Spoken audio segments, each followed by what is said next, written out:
Hi, I'm Matthew Jones, and this is the review for Mighty Number 9. So, this is the long-awaited Mega Man spiritual successor that was kickstarted almost 3 years ago. I know this pretty well. I was one of the people who also backed this project.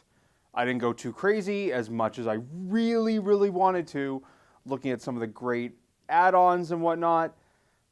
So, I pitched in 20 bucks. And over the past 2.5 years, I've watched as this project has just slowly unfolded and just made me and the rest of the internet, for the most part, very sad. So, bar that aside, now let's just talk about the game, what it's like, and how things are going for it so far. So, it finally came out, and this review is for the Xbox One version. I know there were some issues with the Wii version and PlayStation. For the most part, it seems like they may have been worked out, but in this instance, I was reviewed it on the Xbox One. Overall, it gives you a little bit of the sense of Mega Man and the cool things from Mega Man, but it kind of feels like a lot has been just downgraded, like they just weren't able to finish it. Backgrounds are, there are enemies, but there aren't a ton of enemies on any one given time. There's voice acting in the game, both American and Japanese. And the one issue with that is that the American voice acting is awful. It is some of the worst I've seen. It is bad anime dub over from like the early 90s or whatever. Just pick your bad anime dub over, and that's exactly what it is. I was afraid of that, but it makes sense. It was made marginally better by switching over to the Japanese voiceover, so you didn't have to hear it in English, which made things a lot better, at least in that instance. The dialogue was still written poorly, but this at least made it not as bad on the ears. The soundtrack was also kind of until you changed it over to the 8-bit chiptunes, which was promised initially, and that made it slightly better as well. The level design is okay. It's nothing spectacular. It's nothing that you haven't seen before if you've played an action game like this.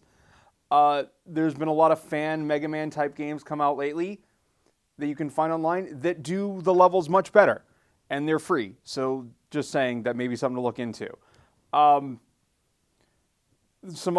There are some cool mechanics though, like the dash mechanic, such as where once you shoot an enemy, you don't have to initially kill the enemy right away. You can dash through it and take energy from it.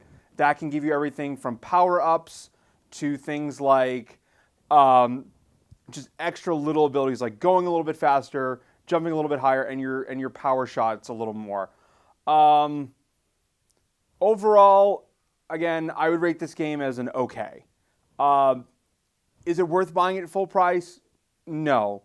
This is more of a wait for a major Xbox sale to come up, do it then. That's the best way to go about it.